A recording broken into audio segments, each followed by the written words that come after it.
You may shoot me with your words. You may cut me with your eyes. You may kill me with your hatefulness.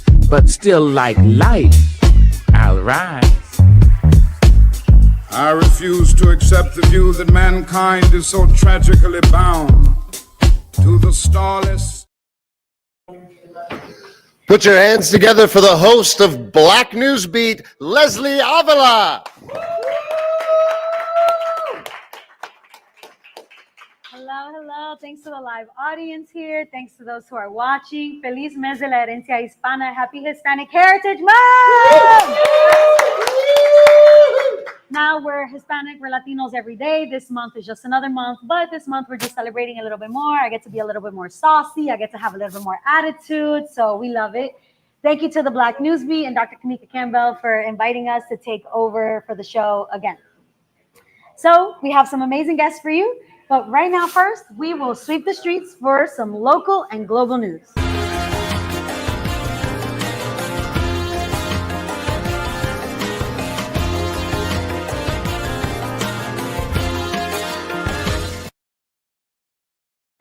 Okay, so locally, as some of you may know, I am a part of the group Raíces Creativas. We have 2 more events this week for Hispanic Heritage Month. On Friday, you get to meet the team behind Raíces Creativas at 6 p.m. at Source the Space in New Cumberland. And on Sunday, we have a Latino takeover at Consciousness Coffee in Lemoyne with some of our other members as well. Arepa House on 2nd Street also has an amazing celebration coming up. On September 28th, Sunday also, they're going to have live music, they're going to have food, and a bunch of other stuff. That's on 2nd Street here downtown in Harrisburg at Arepa House. Shout out to them. We love their food. We love what they've done to the local area, bringing Venezolano food in here. Amazing. Now let's get a little bit more serious. Last week, the Dauphin County Commissioners came together to talk about the Welcoming City Resolution. Thank you, Commissioner Justin Douglas, for bringing that into the space. And we had 2 out of the 3 commissioners vote against the Welcoming City Resolution. Kariem, our guest later on today, Kariem Morssy, will be talking about that, so you can be updated on that. If you're really passionate and fired up like me that this did not get passed, then he'll tell you how to get involved as well. And the PA Legislative Latino Caucus was formed again after being on hold for a little bit in 2023. January 2025, Representative Johanny Cepeda Freitis just became the president of the Latino Caucus. Been having some conversations with her. And from one Latina to another that was burnt out being involved in politics to now, the budget hasn't passed. The state budget hasn't passed. Rep Johanny is really passionate about getting our local Latinos to call your federal reps and tell them to get to work, pass that budget. There's so many things that affect us directly that we may not know of, that I'm still learning about, because that is directly affecting us because of this budget impasse. And now let's go a little bit more global, because there's things happening all around the world. Today in New York City, Jane Fonda, Nemonte and Kimo from Amazon Frontlines are at the United Nations headquarters to talk about what's happening in Ecuador. I'm from Ecuador. This hits home for me. In Ecuador, President Daniel Noboa is trying to sell the Amazon. This is not the first time this has happened. The Amazon has always been for sale to the highest paying oil company. It hits a little home for me because I use a car that uses oil and I ride planes that use oil. But right now, Nemonte and Kimo and Amazon Frontlines are in front of the United Nations to talk to the Ecuadorian president and his officials who are there at the United Nations to tell them that the Amazon is not for sale. If you're interested in any of this, go to AmazonFrontlines.com. Their work is amazing. Nemonte published a book just last year called We Will Not Be Saved. And yeah, her work is amazing. So this is so interesting this is happening. They were in front of New York City all day today. So I wonder what the updates are. I don't know yet until I get off of here. So a lot of us have known what's been going on with Charlie Kirk and his death. I'm not here to get into whether or not death, but 2 people got fired from their positions because of their comments about his death. Freedom of speech is up at the podium right now. So Univision fires Senior Director Karen Padin, Latina, over her post about Charlie Kirk's death. And as we all may have heard, Jimmy Kimmel's show got canceled. I'll leave that for you. It just came back last night. Whoa, live. We got news in. We got news in. It just came back last night. Okay, I'm interested in what happened there. But it got canceled for a week, yeah? Yeah. Crazy. And last one. People complained about it that they brought it back. Disney lost $1.3 billion in subscriptions to Hulu and Disney Plus because of that. People were boycotting. Power of the people. Amazing. Yeah. So just in case you guys didn't hear, power to the people. Disney and Hulu lost over $1.3 billion billion in subscribers because they were boycotting because of this cancellation. That's amazing. Wow. Power to the people. Yep. We'll have Karma, young local Puerto Riqueña activist, talk about how we have the power in our hands. So wow, that's so okay, amazing. I love that. And last but not least, some entertainment news. Karol G, Colombiana, entertainer, Latina. We're going to have a Colombiana on here later today. Andrea Heurtas, talking a little bit about her culture.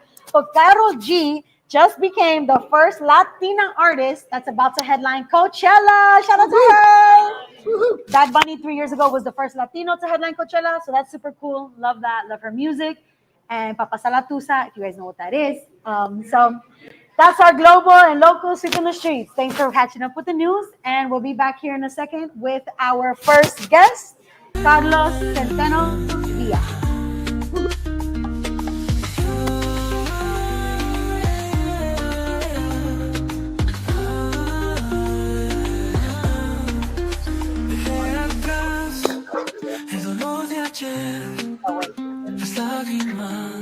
Sit down now? Yeah. Okay. Before you guys come on, make sure Placier says go. I didn't know.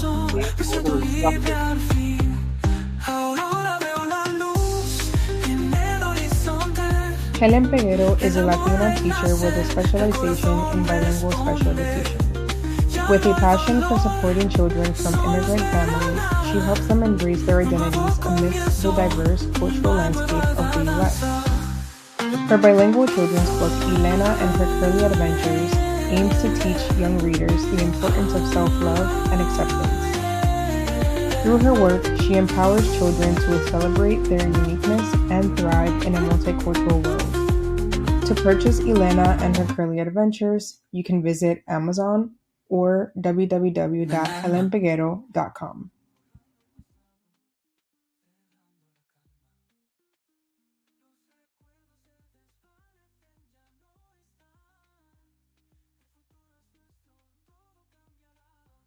With us, our first guest is Carlos Centeno Villa. Thanks for Centeno Villa. Centeno Villa.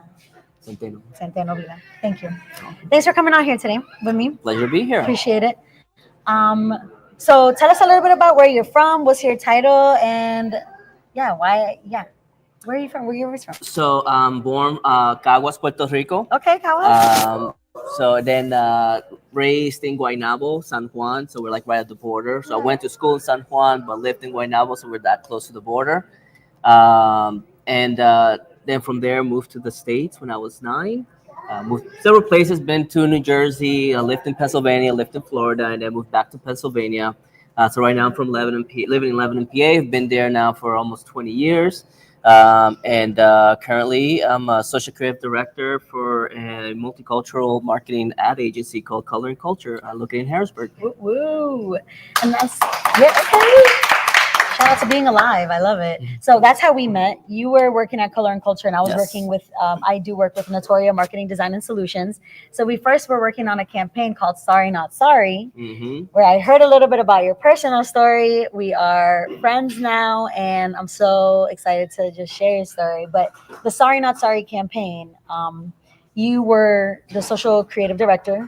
Associate creative director. Okay. Right. So our agency is one of 2 agencies, along with Notoria, to be working with an agency called Miles Partnership.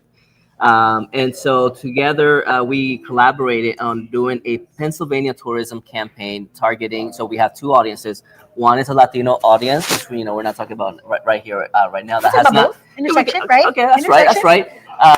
It just That one has still not been activated. Oh, And then one targeting LGBTQ plus community, and the audience is there. So that one's called Sorry Not Sorry. I love that they use sorry, not sorry. So because, being a proud Latino, being a proud part of the LGBTQ community, you really have to show up in these ways sometimes, like saying sorry, not sorry. I live in the intersection of both, right? I'm in the LGBTQ community and I'm Latino, and you work for a company that is connected with, and also a company that's right right at the intersection. Absolutely. I work for a guy named George Fernandez, who is very proud and loud to be gay, and he is a Dominicano. And just in marketing, which is around here, it's hard to find Latinos who are in marketing. Yeah. So it's been a blast working for Color and Culture and his team as well. So we have right now in Color and Culture, I would say the majority of our team is Latino. So I would maybe around like 70%, 80%. It's pretty high. It's unheard of in the area. So it's for been a really whole fun. Marketing company. For a whole marketing company, absolutely. Yeah, shout out to him and the kingdom that he created, for real, for real. So you weren't always an ally of the LGBTQ community. That's correct. And I just find it so fascinating because, this is Latino, this is obviously Hispanic Heritage Month. We're celebrating Latinx, but a lot of people live in that intersection of being Latino and being in the LGBTQ community. So how did you get to now be an ally of the LGBTQ community, being, working for somebody who is very loud about that, and then being one of the directors on this Sorry Not Sorry campaign that's literally telling people that have the opinion you guys shouldn't exist or shouldn't be loud and proud about it, being in their face and saying, I don't care what you have to say. I'm sorry. I am not sorry for who I am. How did you get here? Yeah, that's I love it. It's a long path that I need to shorten for this. Gracias, right? Yeah. So I during my teenage years, I was a fundamentalist evangelical Christian. So very, very much against the LGBTQ plus community, very much against the typical of what you expect from that crowd.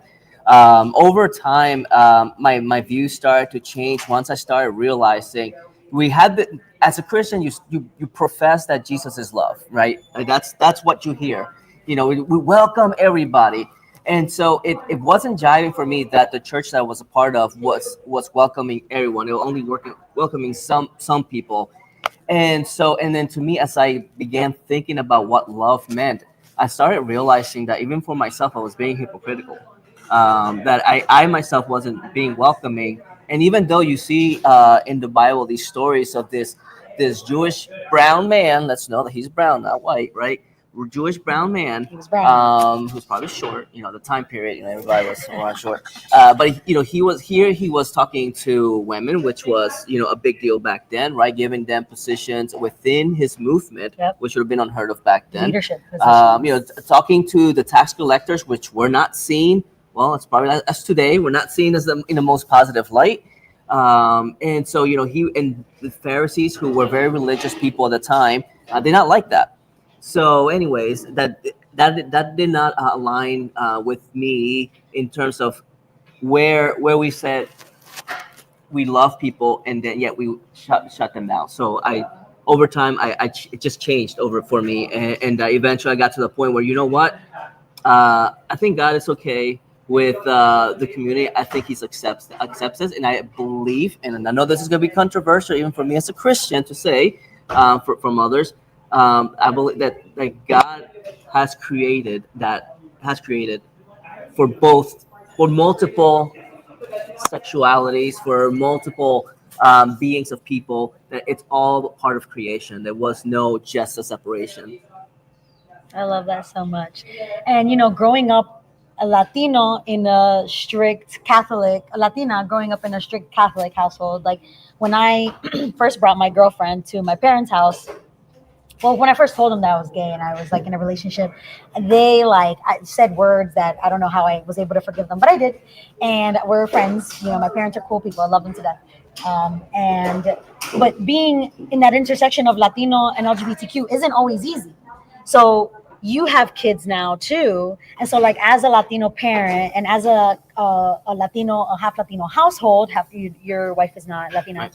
As a Latino household though, you're able to create this space of you can live in these different spaces of being Christian, being Latina, and being a part of the LGBTQ community. Like, how has that then made you want to raise your kids, and how do you feel about like making sure that is? We've talked about this before, Right, so right, I don't want right. to answer phrase. I'm sorry. No, I think that's one of the reasons why also is part of my change is because when I thought about how I'm going to teach my kids about being in relationship with people, about loving people, if I didn't want to sound like a hypocrite, it just did not make sense to me. So that had also changed how I talk to them. So what I do with my kids right now is that I do not assume that any of them are gay or straight right now. I don't know that. I have no idea. I make no assumptions.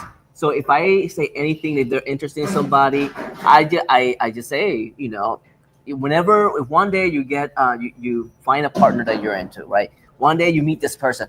I use that kind of language because I'm not going to assume that my daughter is going to be with a guy, or my son is going to be with a girl, or my son's going to be with someone who's non-binary. I don't know that. And so we have a house that right now they're all welcome. They don't understand why so many people are against the LGBTQ plus community. They have friends. They have a friend right now, my daughter, who she feels comfortable. She's raised right now in a conservative Catholic home. She does not feel comfortable. Your daughter's friend. My daughter's friend. She does not feel comfortable to tell her parents that she's bisexual. But my kids know she's bisexual because she feels comfortable with my kids and my family, right? That that she can be herself and say what she is. So that's I think that it's like I'm so proud of like my kids and my family. My son, who would talk about the kids that he plays soccer with, and the homophobic things that he's heard. And my son, he just doesn't understand like why people feel that way. So to have those conversations with them has been very valuable, and seeing their growth and the fact that I know that as I'm raising these human beings that are just gonna love everybody. It's un orgullo que tengo. And so one of the earlier questions about my proud Puerto Rican moment. It's my children. It's my children. It's raising them that they can say they can be proud Puerto Ricans, proud Boricuas, that love people and seriously welcome everyone. That makes me so happy. I love that so much. So to close this off, if there is one thing that you could say to Latino parents or families that are having these tough conversations, or someone that's facing their parents' conservative mindset, or maybe a parent that's watching this that needs to hear it. Is there anything you'd like to say to them? Yeah. Make it short. I will make it short. Your kids are your kids. If you love them, you have to love them, regardless. For me, I tell my kids this, that no matter nothing that they do, it's gonna stop me from loving them. I don't care if they do things that I 100% disagree with them. They know that no matter what, they can come to me, they can come to my wife, they can come to our house. They will always be welcome. And they will know that there's always support for them no matter what. So that's where I stand. That's what I encourage everyone parents to do, to just love people their kids unconditionally. And they're going to live their lives, and you're just going to have to accept that. Yeah. Thanks for sharing your story with us. Thanks for saying yes. And we'll be back with our next guest, Karma, a Boricua student activist who is just shaking things up. Thank you. La Tiendita is Harrisburg's premier store for everything Ecuador. In this store, you will find a variety of cultural and traditional products and ingredients like chocolate that you can't find anywhere else in Harrisburg. La Tiendita also ships packages directly to Ecuador. If you have any family or friend, you can also do a direct money wire transfer to their bank account in Ecuador. La Tiendita is open every morning at 8:30 a.m. and you can find them at 3126 Sycamore Street, right here in Harrisburg.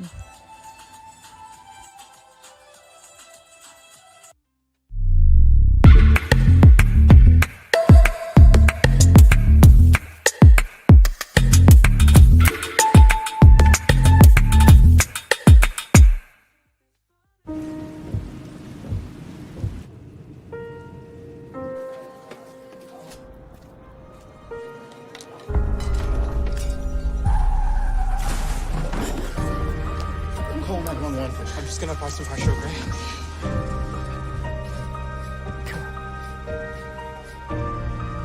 When minutes matter, you have the power to save a life. Learn more at minutesmatter.upmc.com. Don't listen. We're neighbors. No way. I believe it. Thank you so much for sticking with us. Happy Hispanic Heritage Month. So happy to be up here with Kariem Prados, Domenech. Thank you for saying yes to this interview. I love interviewing young people. I love interviewing activists. I love interviewing people that are passionate about what they do. Mm-hmm. So you're a student in the 11th grade in New York. Actually, I go to Lebanon High School. Oh, my bad. It's all right. It's all right. It's all right. It's like in Lebanon High School. Yes. So what sparked you going from student to activist and being out here? Do you call yourself an activist, or is that still like imposter syndrome that gets us all? No, low-key, I definitely used to feel like that, but I think once I started coming to Harrisburg more and actually coming to events and meeting people like you, I definitely kind of started to feel it a little bit more. But I think I started when I've been like this since I was a very young age. You can ask anybody in my family. I've always been outspoken. I never let problems kind of move to the side. Even it kind of got me in trouble. But no, yeah, I think I started because my tia, Eva Prados, she's an activist in Puerto Rico. Both my parents are from Puerto Rico. My mamá es de Calle. Mi papá de Santurce. Orgullo. I was born here, but 100% Boricua. Sí, por supuesto. No, but So your aunt? Yes, I really started she's been like this since I was very young. Always been open. I was always looking up to her, and so since then, and I'd see the issues that happen. And since I was a very young girl, my mom was very honest with me with what's going on in the world. And so I've always been kind of open, and I've always wanted to make a change in that sense. I love that. So is there a specific injustice in high school that happened that got you even more fired up that you can think of? I think a lot. I'm very big on immigration and immigrants, especially one of my closest friends right now is an immigrant, and I see the struggles he did to get here and to come here. Yeah. And I feel like those things are really important to me. My high school is around 70 to 80% Latinos. Yeah, wow. And so I see it all around me and everybody. But I think it's always been the people I surround myself with and seeing injustices around me, specifically with immigrants. Yeah. So right now, you're really passionate about getting other students and other young people to speak up. Yes. Has there been a lot of pushback? A lot of students are scared to speak up, and what do you say to them? How do you get them to be passionate about what they see and what they want to say? I have to say it's actually really hard, especially with high school students. I think a lot of them want to seem nonchalant, and they think a big issue for me is a lot of my peers think, oh, that's got nothing to do with me. And I had this one friend that she really thought that she was Latina. And she said, oh, this doesn't really have anything to do with me, until it was the people around her getting deported. And she started to notice, oh, this is real and it's happening to us. I do get a lot of pushback. It's always a lot of, it's not that deep and all that. But to me, these things do matter because it's closer than you think. And so I really think that a lot of my peers don't really like to talk about it, but I definitely kind of push. And I do have my best friend Callie and I, we talk about it a lot. We're both very passionate. And yeah, I think there's a good group of people, and there's people who do care. You just got to look for them. Do you feel like right now with young people, the over inundation of information is getting them to be desensitized? I mean, we talk about this a lot, being desensitized because we're scrolling, so we see all these bad things happen, but you're on the ground literally talking to students, and you're getting, it's not that deep. Yeah, I think a lot of people, especially a lot of students that I know, that they make jokes about these things, or they don't really it's always the jokes that it's and it's maybe the one you said might be funny, but if you're constantly joking about these important issues, I can tell that you're not really thinking about, and it's not getting through your head how this affects real people in their lives. Yeah. Have you heard jokes about like immigration and stuff? Yes, it's always the I should call ICE on you. It's like you don't know what happens to those people. Right. Like in the moment it might be funny, but like really like you don't know who's gonna get deported. And I actually called them like people actually do that right now. Yeah, and especially there's so many Latinos in my school that have gone out of their way to get here. Yeah. And like their friends joke about it, but it's serious to them. They work extra. My friends work so many hours. They keep their family while going to school and getting their education. And it's so important to me that these people get the chance and the opportunity to live the life that they deserve here. Yeah, that's beautiful. Thank you so much. So I'm sure we all go through bouts of like, oh, the work I do isn't important. It's not making a difference. Like, how do you keep showing up? What keeps motivating you? I mean, I'm assuming Tia's a part of it too, but what, including her, what else keeps you showing up to really keep talking about it on the ground, right? Like two people. That's a lot in face-to-face conversation. I think a lot of it is the fact that I really am big about people educating themselves, because I can tell you a lot of stuff, but if you don't go and take the time to learn for yourself, then what I'm telling you is just going in one ear and out the other. And a lot of my big thing is that power to the people. If we can't bring people together to educate themselves and bring themselves to make the movement happen. It's always, I've heard so many times by people I know, oh, well, what I do doesn't matter. And it's, if everybody thought that what they did doesn't matter, revolutions wouldn't happen. And so it's really important to me to push the idea that you may think it doesn't matter, but if 50 people do something, then that matters, 100%. Even if it's small. 100%. Is there a future in politics for Karma? Perchance. I was thinking more of a journalist route. I feel like, of course, all respect to politicians, but to me, I'm very big on, I don't want to be shut down by the idea of, oh, this is my campaign. I don't want people to think that, of course, I can make a change, but I'd much rather give unbiased opinions, coverage, and journalism and show what's going on rather than be restricted by rules. I love that so much. I love that. And if there's one advice that you could give to students, you know, that are seeing a lot of things happening around them, feel some type of way, but then just like block it out, like what would you say to them to spark it inside of them? I think a big thing for me is to don't be afraid to stop talking. I wouldn't be where I was now or where I am now if I didn't go to a meeting with Mondays with Muser and I was so sure I had something to say. I've met so many wonderful people, and the only way that I could get this to happen was by saying what was on my mind. Educate yourself. Bring along a friend. Get people to understand. If you're passionate about these things, then you should bring attention to it, or else no one else will notice. Yeah. Well, thank you for speaking up. And I know like your immigrant friends right now, just even talking about like the immigrant story and even being a student and just speaking up in general, like is so important. So thank you for coming on and telling everybody that and being that every day, right? Authentically, that's just how you show up and walk in the world. It doesn't require you to have a title or anything. You're just yourself. Yeah. Thanks, Karma. I appreciate it. Yes. Coming up, we have our third guest, Kariem Morssy, who's going to be talking about the Welcoming City resolution that didn't get passed and that got vetoed against here in Dauphin County. Stick with us. Thanks, Karma. Good job, amor. Calling all members of the Greater Harrisburg community. We need you. We would love for you to join the YPOC and become a part of our leadership team. Would you like to join our board and get great perks and access in the community? Think about it and let us know. We'd love for you to contact us as soon as possible if you are ready. You can email us at info@ypoc-hbg.org. Did Justin Douglas introduce it? Yes.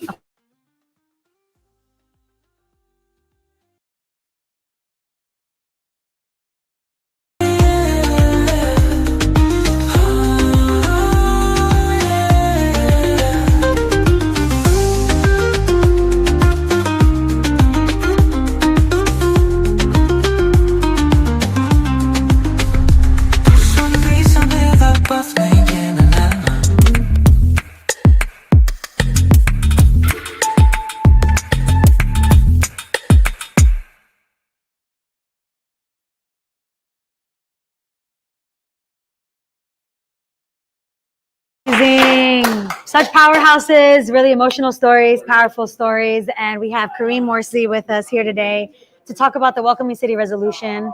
You are an organizer with the Dauphin County Bail Fund. First, how did you get on the committee? And, why do you care enough to be on this, committee that is trying to pass this? Yeah, absolutely. Thanks, Leslie.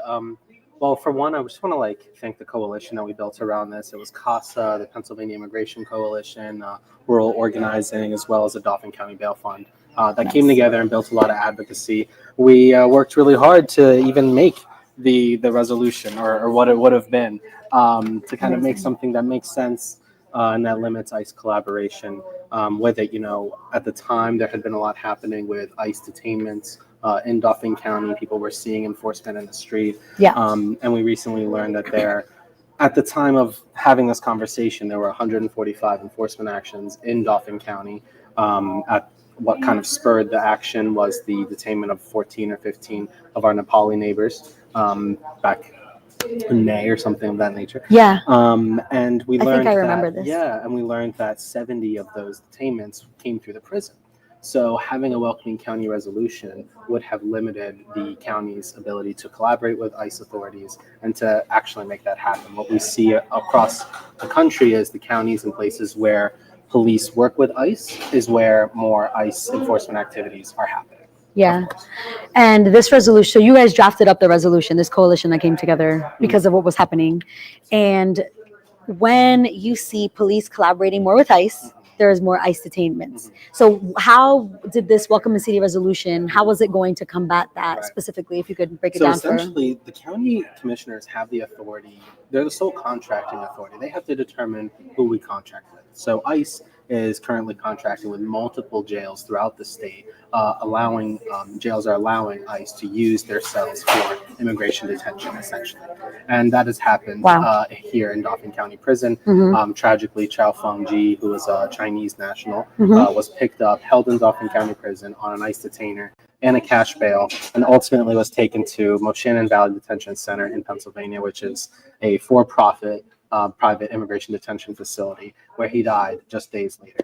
It's a very deadly prison. There's even reports by a Latino organization, Juntos, out of Philadelphia, that talks about it a lot.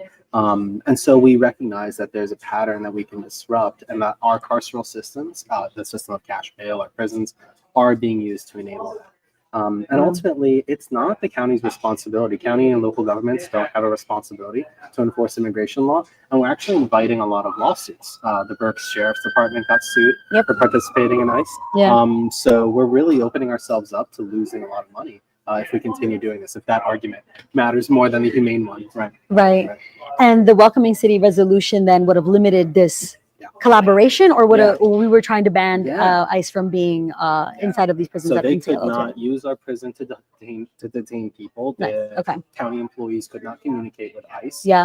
There could be no sort of contracting. Basically, the only way we would work with ICE if there was a warrant signed by a judge for a certain person. That's the only condition that we should be working with ICE and that we're legally obligated to. And the policy really just affirms that. But right now, what we're seeing is that the Sheriff's Department, as well as many police departments, especially Harrisburg City, are collaborating with ICE. Harrisburg City actually has an agreement already with ICE. So the county doesn't actually control what happens in the city. So that's actually a separate front of limiting what Harrisburg City police do in collaboration with ICE. So they have a 287G agreement, is what that's called. Is one of the 287G, thank you, is one of the future actions to get Harrisburg City to pass a Welcoming City resolution? I know there's been talks about that, but I actually don't know. That is an option. I think Harrisburg City leaders are seeing some writing on the wall around threats to sanctuary cities and are trying to avoid that. I think there may be some sort of abandonment of the issue of immigration from political leaders, I think we're seeing. So that is a possibility and something we're going to push for. And I do recommend that people reach out to the commissioners, their city council members, and the mayor to say, one, talk about how disappointed you are in the fact that this county policy didn't pass. We're very disappointed that this Welcoming City resolution did not pass at the Dauphin County Commissioners meeting. 100%. Just so we make that clear. This is where we stand. But we can keep going. The fight's not over. The resolution is still here. The policy still stands. So please call them, let them know what you think, and we'll be back into the fight. And last but not least, we get a lot of the Latino community gets a lot of hatred for being immigrants when immigration is coming from every single corner of this world. We are all migrants. We are all immigrants, as the Hamilton song says, but we really are all immigrants. And you even said that 14 Nepali members actually ignited a little bit of more of this starting to happen. So thank you for being a representative for this coalition. Thank you for being passionate enough to keep organizing every day and being in these meetings. Like you said, locals, if we're passionate enough, we can call our mayor, city council, county commissioners. Can anybody join this coalition? And if they want to join, how can they be a part of it? Yeah, the Pennsylvania Immigration Coalition does a lot of, they're really spearheading the organizing around this, not just in Dauphin County, but across the state. So this is not the only place where a welcoming county resolution is being proposed. Lehigh Valley accepted one. Oh, nice. There are some other cities that have also done it in Pennsylvania. Yep. So it's possible, and they are leading the work. So CASA and Pennsylvania Immigration Coalition are good folks to reach out to. Thank you so much, Kariem. Thanks for watching, guys. We'll have Andrea Heurtas up with us next. Kariem, this is so important. Thank you so much. Thank you all. Catch you in a second. Thanks, dude. Leslie Avila just published her book, Journey to Freedom, and states, if you love women, read this book. And if you hate women, read this book as well. Have you ever seen such eyes? These eyes so wise, these eyes that mesmerize. You're invited to grab a cup of delicious, delightful hot tea while you read this book in order to enjoy to its maximum capacity. Welcome to my delightful world. I invite you to leave your world behind and step into mine for just a period of time. This book was written for you. You can purchase it now at delightisfull.com.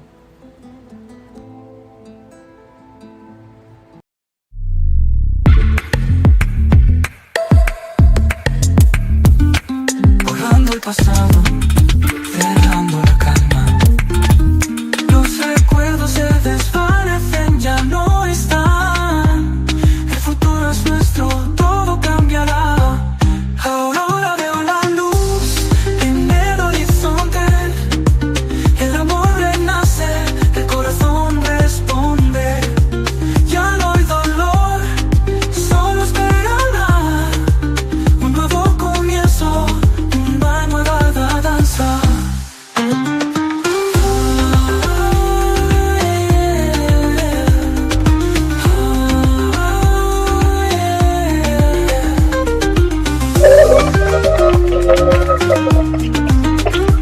This has been a packed episode. Thank you so much, live audience. Thank you so much, virtual audience, for being with us today and celebrating our Latinez. I have Colombiana amiga here with me, Andrea Heurtas. Thank you so much for coming on today. Thank you. We're talking a lot about immigration. Karma was talking about immigration. We're talking about being a welcoming city. But on the ground, a lot of us are uneducated and ignorant to what visas are available for immigrants, what immigration actually looks like on the ground. So thank you for sharing your story with us, Andrea. You came here on an F1 visa. Break that down. What does that mean for someone coming from Colombia? No, actually it was a G1, so it's an intercultural exchange program. I was nanny for 2 years for an American family. I take care of their kids, and yeah, I live with them. I learn about their culture. They learn about my culture. And after that, I decided to stay longer and sign up for a master's degree. And that's what I'm doing right now. I applied for a F1 visa. And yeah, it's been it's challenging sometimes because the fees are so expensive. Like for the school is so expensive, I feel like, and we can work. We don't have the opportunity to work because under F1, you cannot work. It's not allowed to do at all. Like just at the end of the master, we can do like a small practice, 6 months, but usually it's not well paid. So a lot of people does it even for free. So wow. So G1, you can come here intercultural exchange program and you're working at the same time. Yeah. But F1, you cannot work. Nope. So F1, what are you supposed to focus on? On studies. Okay. Yeah, but of course, like you're paying out of pocket for yeah, this exactly. college. You need to pay rent, food, school. So yeah, it can be challenging. But well, a lot of people does it because I feel like we all came here with the hope that we can give our family like a better future. Yeah. When you hear people say like immigrants don't work hard or, whatever along those lines, does that annoy you? Because you're literally like, I'm on an F1 visa working studies and you're. Yeah, of course, no. We work so hard. I think Latinos, we work harder than anyone else. Like, whenever we get a job, I feel like always like we listen like, wow, you work so hard. I feel like in our countries, we are always like motivated and we just had a chip to always do better, Yeah. So and we want a chance, so we always try to do better, be the best, and yeah. I love that so much. I feel like yeah, that's a little bit a grown idea because Latino people like who does everyone like all the jobs that nobody wants to do, Latinos, right? So Yeah. I love that. And your next step was going to be applying to an H-1B visa, which Trump just increased to $100,000 fee if you want to apply to get your H-1B visa. I didn't even know this. I saw this, and we just talked about it yesterday, 2 days ago. I was like, what even is this? So this directly affects you. Yeah, because of course I did my whole immigration process with the goal to apply to a job visa, and then now it's gonna be really challenging because who has like $100,000 to pay? Like Especially when you were just on an F1 visa and you're a student. Exactly. Like, well, companies used to afford part of the fee, but no company is gonna afford that kind of employee. Like, it's gonna cost so much. So that's less opportunities for people like me, like who did a whole master, spent so much money, invest so much money in a school, and now, well, I feel like, of course, study is a win, but it's not what I expect to do after all that effort. Yeah, your expectation was to be able to then stay here and work here. Is that correct? Yeah, exactly. Yep. Yeah, that's so crazy. So, when you first got here, your goal was initially to be in project management? No, because you're in graduate school right now for project management. So tell us a little bit about your story. A little bit about my background. Like, I am an attorney back home in Colombia. I came to learn English because I thought that was a good opportunity during COVID. That my host family, they were immigrants also. They are from India. And they saw that I had potential. So they were like, we want Andrea to keep studying, So they sponsored me to apply for the master. And then, I decided like, okay, what else I can do here? I can now work as an attorney because the regulations in Colombia and here are so different. So that's kind of, no compatible. So I was like, well, what else I can do? And I like projects. I like to run things. So I was like, well, I can be a good project manager, no? So also it's like kind of similar to what I was doing in Colombia with corporate. I was doing corporate. So I was like, I can connect two of them really well. And I love the project management. Like, we've been running a couple of things with Raíces Creativas, and I feel like we are so proud of it. So yeah. So recently, you just joined Raíces Creativas, and you've been supporting a lot of the project management. We were here last night watching Frida at 7 p.m. How did it feel like to be in a room full of Latinos? Like, I could talk all day about it, but it just felt so good. That was amazing. Like, it's so nice to get to know other Latinos, see how everyone is doing so much, like, for, like, what I said before, like, to be better, but also to connect with their roots. Like, because I know a lot of Latinos here that were born and raised here, and they're trying to reconnect with whatever we are. And I feel so happy. Like, the energy last night was amazing. Like, I feel super, how Carol G says, super happy. Super happy. I love it. Oh my God, I love it. What is, to end off, thank you so much for sharing your story. I feel like these stories keep us grounded. Like, why are we fighting for immigration? Why are we fighting for, a government and a presidency and a community that then recognizes immigrants and how hard they work? So, but these are the real stories. We're not just talking. This is real life, $100,000 fee affects people. So thank you so much, for real. I appreciate it. Last but not least, what is one of your most proudest Colombiana moments, either in Colombia or here? Oh, wow, it's a lot of proudest moments, but I feel like, oh, something that came out last week with my parents that came to visit was like we have a really big hat that is called sombrero volteado, and like a lot of big like famous people of Colombia been trying for years to run around with a sombrero volteado because that represents the hard work of our people. Why it's so big? Because that's the hat that they used to cover themselves from the sun. I didn't know that. My dad told me the story, and I was like, oh, like that's something I feel like people need to know. And yeah, it represents my roots. Also, it's really famous because of the music. So they use it like to dance in cumbia. And we say it in different like scenarios, but a lot of people doesn't know what it represents.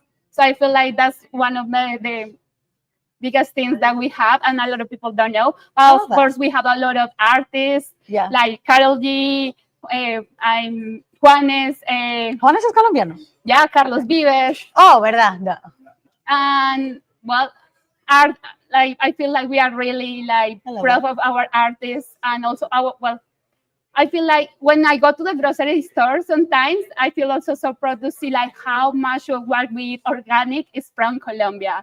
Like the bananas, whatever fruits you find at the store are Colombian. The flowers that are like in Valentine's Day, I feel so proud. I see everyone walking out of the store with a Colombian, because it's like, oh my God, that's from my hometown. They're Colombian flowers. Oh my gosh, I love that so much. Of course, everyone knows the coffee also. Yeah, true. Every morning, you guys wake up with a Colombian coffee. I love every day you wake up and you drink Colombiana.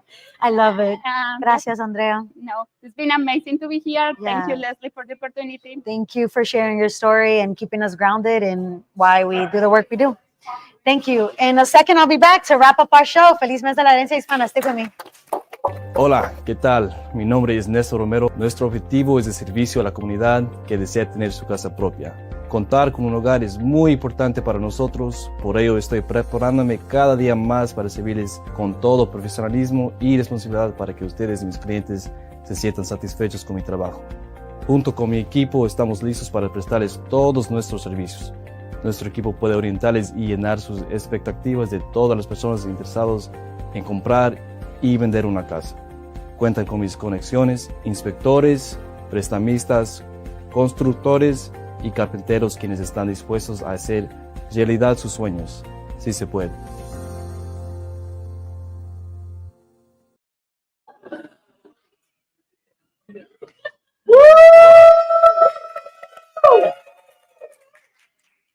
Thank you so much, Black NewsBeat team, Dr. Kamika Campbell. Thank you, Midtown Cinema. Thank you to my guests, Carlos, Karma, Kariem, and Andrea. Thank you so much for joining me for this Hispanic Heritage Month Latino takeover of the Black NewsBeat. We want to do this every year. We want to be loud and proud about where we're from, about our intersectionalities, and about the ground work, the roots of what creates us as Latinos, what drives us, what makes us powerful, and the immigrant story beyond being Latino, right? And even beyond the immigrant story, what makes all of us here do what we do every single day and not stop talking, not shutting up, being in people's faces, being joyful, being full of love, and showing up in the most authentic way possible. Feliz mes de la herencia hispana. Yo soy de Ecuador. Yo soy Leslie. Catch you next time. Woo!